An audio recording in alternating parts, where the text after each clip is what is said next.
A fé, no sentido atual e corrente do termo, é acreditar em uma doutrina.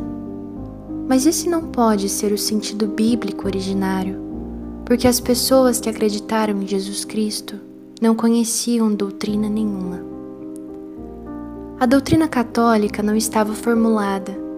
Ela foi sendo formulada aos poucos, ao longo do tempo, à medida em que as pessoas contavam os fatos do Evangelho, e isso suscitava objeções.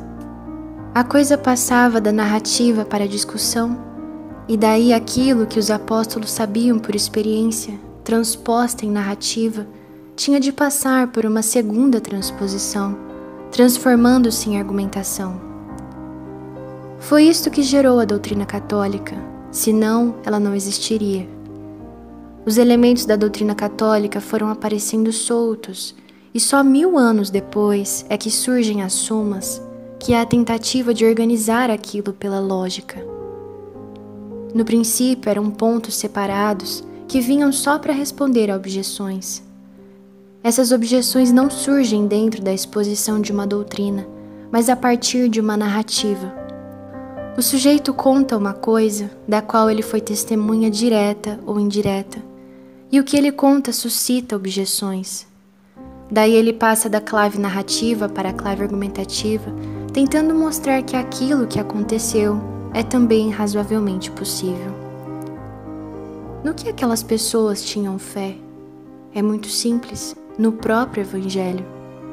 Eles dizem: eu não posso curar a mim mesmo, mas você é o Filho de Deus, você pode. Aquilo é a confiança numa pessoa. Isso é completamente diferente de acreditar numa doutrina. Eu acho que é uma blasfêmia monstruosa entender a fé como a crença numa doutrina, porque todo mundo pode ter doutrina, muitas são verdadeiras, outras são falsas. Mas o que vai distinguir esse caso não é a doutrina, mas a presença real do Cristo que age. É nisso que você tem de ter fé, e não na doutrina. A doutrina é apenas um conjunto de pretextos intelectuais elegantes para sustentar essa confiança, se você precisar dessa justificação intelectual. Isso ajuda? A prova de que isso não ajuda é o número de teólogos heréticos que existe. Essas discussões teológicas dão mais problemas do que resolvem. Quanto mais você explica, mais você confunde.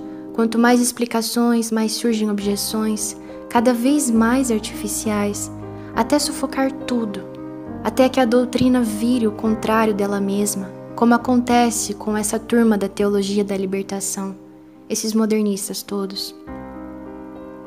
Nada, absolutamente nada, pode substituir a noção da fé no seu sentido originário, que é a confiança numa pessoa. A confiança numa pessoa não pode se opor, nem deixar de se opor à razão, porque ela não tem nada a ver com a razão. São coisas totalmente estranhas. Por exemplo, cai um tijolo na sua cabeça. Isso é racional ou irracional? Nem uma coisa, nem outra. Racionalidade e irracionalidade se aplicam ao mundo das ideias e não ao mundo dos fatos. Não há fatos racionais ou irracionais. A categoria não cabe.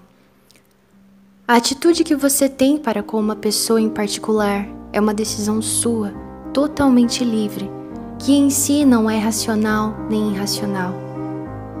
Agora, se você cria uma doutrina e exige que as pessoas a aceitem por fé, você as colocou numa situação muito difícil. Eu não posso acreditar numa doutrina por fé, isso é impossível. Eu só posso acreditar em uma doutrina se ela me parecer verdadeira. Então vai ser sempre pela razão. A fé não se aplica à doutrina, mas ao nosso Senhor Jesus Cristo e aos fatos relatados.